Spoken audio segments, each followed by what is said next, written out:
each one of you don't got a tramp under your belt? The Crips were founded in the 60s and by Raymond Washington. He formed the East Side Crips, which is on the east side of LA. Tookie Williams formed the West Side Crips. The word Crip was really originally meant community, resistance, and progress. It was a way to bring the community, to uplift the community, to protect the community. They took on a moniker and the appearance of a gang because, according to the dictionary, a group of 5 or more people is considered a gang. The original West Side Neighborhood Crips was founded in the hundreds and became known as the 111s and 11-5. Jamal Shakir's notoriety in the criminal underworld is quite, well, dare I say, legendary. His story is one of raw ambition, a lot of crimes, and a disregard for the law that spanned multiple states over many years. Shakir was deeply entrenched with the Rollin 90s Neighborhood Crips, a notorious faction of the broader Crips gang coalition. His criminal record by the time of his 2008 conviction was extensive and grave.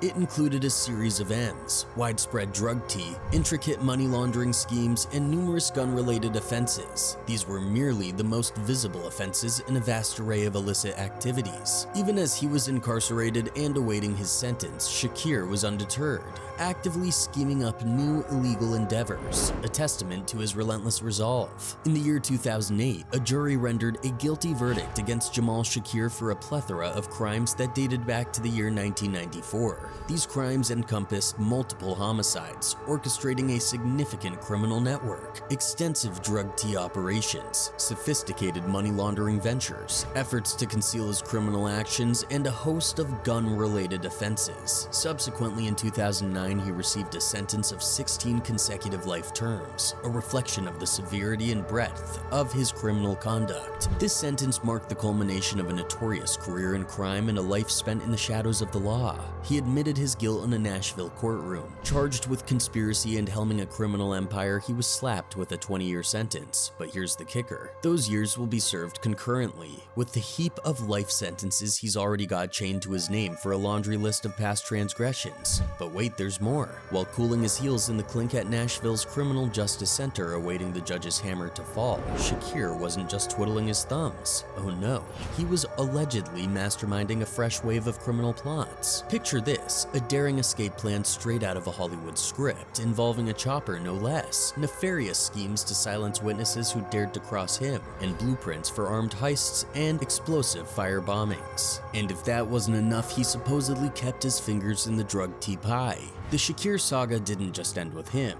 It was the spark that lit the fuse on a broader investigation into the notorious Rollin 60s Crips gang. This deep dive by the law led to a domino effect, with around 30 individuals getting nabbed and convicted for a smorgasbord of violent offenses. Let's not forget the Rollin 90s Neighborhood Crips, the infamous crew Shakir rolled with. They're a piece of the larger Crips puzzle, staking their claim on the west side of South Los Angeles, California. Known for their fierce loyalty and ruthless reputation, they're a force to be reckoned with on the streets they call home. The Crips, a network of street gangs started in Los Angeles, California in 1969, were mainly founded by Raymond Washington and Stanley Williams. What began as a partnership between two separate gangs grew into a loosely connected network of different sets. These sets often run independently and can sometimes clash with one another. Crips members have historically worn blue clothing to show their affiliation since around 1973. The Crips have become one of the biggest and most violent gang networks in the US. Gang activity in South Central Los Angeles has deep roots in historical, social, and economic factors. Following World War II, there was an economic decline in the region which led to joblessness and poverty, particularly in marginalized communities. The segregation and exclusion of young African American men from mainstream organizations such as the Boy Scouts led to the formation of black street clubs as alternatives. This environment, coupled with the decline of black nationalist organizations such as the Black Panther Party and the Black Power movement, contributed to the rise of street gangs in the area. The Crips gang originated from a desire to unite local gang members from the east and west sides of South Central Los Angeles. Stanley Tookie Williams and Raymond Lee Washington met in 1969 and decided to form an alliance to combat rival street gangs. The group initially consisted of young men, most around 17 years old. Gang structure is not so much organized like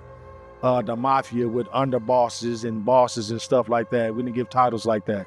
But people automatically knew who the OGs were, who the double OGs were, who the big homies were. In his memoir, Blue Rage, Black Redemption, Williams clarified that the Crips were not formed as an offshoot of the Black Panther Party or with any community-focused agenda. Rather, the Crips were created as a fighting alliance against other street gangs. The Crips adopted the color blue, which was first worn by founding member Curtis Buda Morrow. After his death in 1973, the color became associated with the Crips. By 1978, the Crips had expanded to include 45 different sets in Los Angeles, and were heavily involved in the production and distribution of drugs such as PCP, marijuana, and amphetamines. The arrests of prominent Crip leaders and the subsequent dismantling of the gang's leadership led to infighting among various Crip sets. The feud between the Rollin 60 Neighborhood Crips and the 8-Tray Gangster Crips in particular caused other Crip sets to align themselves with either the Neighborhood Crips or the Gangster Crips. This large-scale conflict resulted in violence and turmoil in South Central Los Angeles and other cities. The infighting weakened the Crips' unity and also contributed to the ongoing rivalry with the Bloods. After the Nicaraguan Revolution in 1979, lots of people who were part of the old government under Anastasio Somoza Debayle left for the US and got support from the CIA to fight communism. The CIA supposedly picked Enrique Bermudez to lead the Contras, who then met with Oscar Danilo Blandón and Norwin Meneses to talk about raising money. They decided to use dareThe to fund their efforts and focused on black communities in South Los Angeles. I started out selling weed in middle school and then moved to crack and robbing.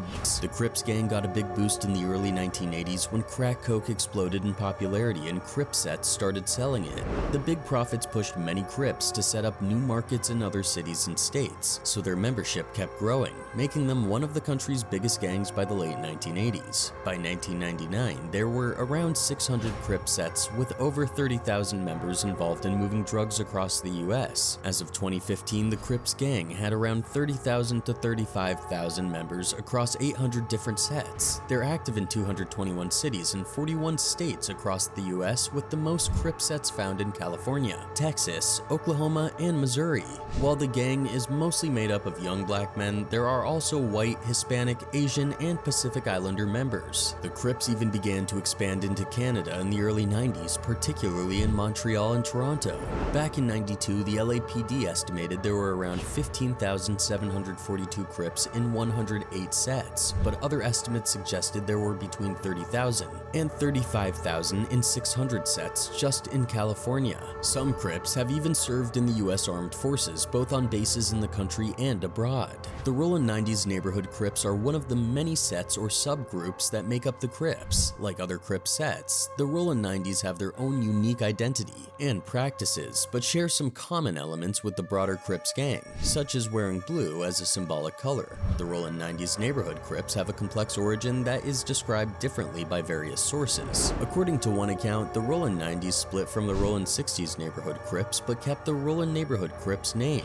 This suggests a direct lineage and shared identity between the two sets. On the other hand, another source claims that the Rollin 90s formed independently from the Rollin 60s, but the two gangs established an alliance at a party in 1983. During the event, some members of the Rollin 60s recognized that both gangs' names ended with 0, which led to the decision to unite. This alliance extended to other sets such as the Rollin 40s Neighborhood Crips. Regardless of the specifics of their formation, the alliance between the Rollin 90s and other Rollin sets has led to a strong network of gangs within the Crips alliance. These connections allow the gangs to share resources and maintain a sense of unity within their respective neighborhoods and across broader regions. In 1979, tensions flared between the Rollin 60s Neighborhood Crips and the 8-Tray Gangster Crips, creating a major rivalry within the Crips gang alliance. The rivalry was sparked by a fight over a girl between members of the two gangs. This conflict led to other gangs in the area having to choose sides and align themselves with either the Rollin 60s or the 8-Tray Gangster Crips. As a result of the division, the Rollin 90s Neighborhood Crips aligned themselves with their close neighbors, the Rollin 60s Neighborhood Crips. This alliance reinforced the bond between the two sets and established a clear split in the Crips gang network. The division had a significant impact on the gang landscape landscape in Los Angeles and beyond, as the rivalry between the Rollin 60s and 8-Tray Gangster Crips influenced the relationships and alliances among other sets within the Crips alliance. By the mid-1990s, the Rollin 90s Neighborhood Crips had made their way to Nashville, Tennessee, and established a presence in the area.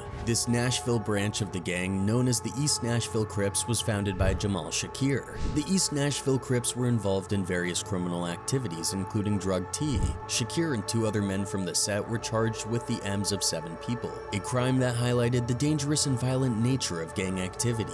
The federal authorities in Tennessee went for the death penalty against 3 members of the Rollin 90s Crips gang from Los Angeles, accusing them of killing 7 people and wounding a 3-year-old girl in order to protect their dareThe operations. The 3 defendants, Jamal Shakir, Eben Payne, and Donnell Young, were alleged to have committed the M's as part of a then ongoing investigation into gang-related activities. This investigation resulted in the indictment of 40 individuals for dareThe, money laundering, and firearms offenses across Los Angeles, Nashville, Oklahoma, and Memphis. The defendants were charged with the M of 6 other gang members or associates, allegedly to prevent them from cooperating with police and to protect their drug enterprise. Shakir, Payne, and Young are in federal custody in the Los Angeles area and are scheduled for trial on May 19th. The investigation into their activities involves multiple law enforcement agencies, including local police departments and federal agencies such as the FBI, DEA, IRS, and ATF. The case is part of a larger effort to address the dangers associated with gang-related violence, drugs, and firearms. The alleged crimes include the shooting deaths of 6 people, as well as one particularly gruesome crime involving the fatal shooting of a couple in Oklahoma City and the serious wounding of the woman's 3-year-old daughter. These charges highlight the extensive reach of the Rollin 90s Crips and the severity of the criminal enterprise led by Jamal Shakir. As time passed, just like in the case of the Rollin 90s, the influence of the Crips began to spread beyond Los Angeles to other cities across the United States such as Chicago, New York,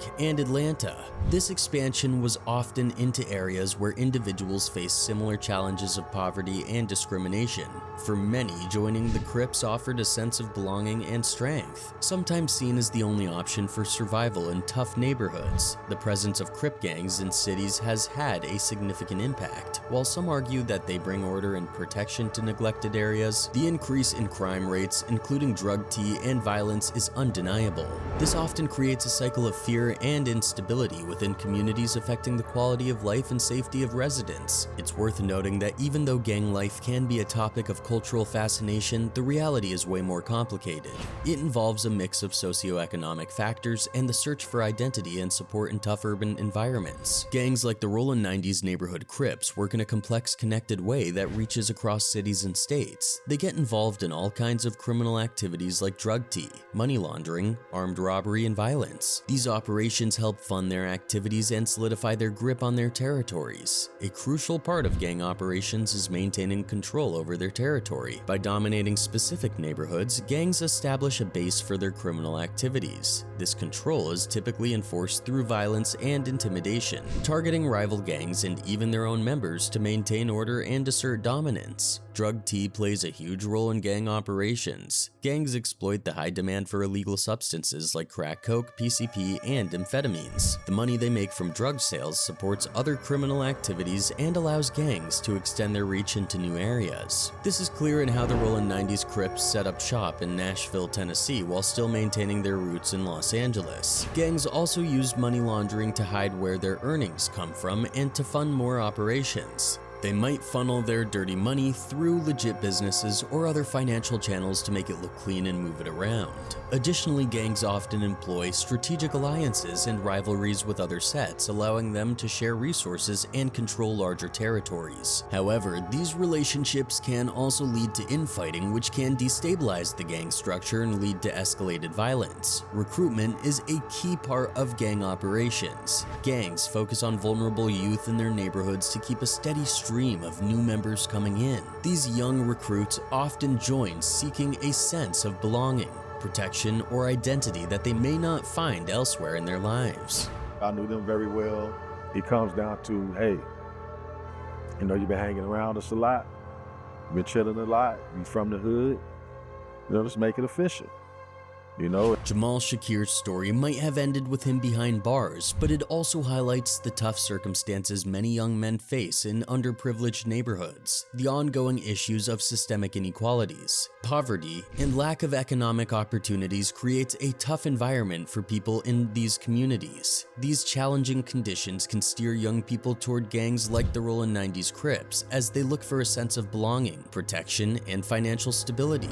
For many, the draw of the gang lifestyle seems like a fast track to a better life, but once they get caught up in it, escaping can be really tough. Young people often find themselves in a risky situation running with the gang for survival, status, or money, but end up facing long sentences like Shakir's, or even worse. Jamal's story is a reminder of the bigger systemic issues that need addressing to provide real alternatives and support to those stuck in the cycle of gang life. By understanding these challenges and working to create more economic opportunities and community support systems, there's hope for breaking the cycle and preventing more lives from following in Shakir's path.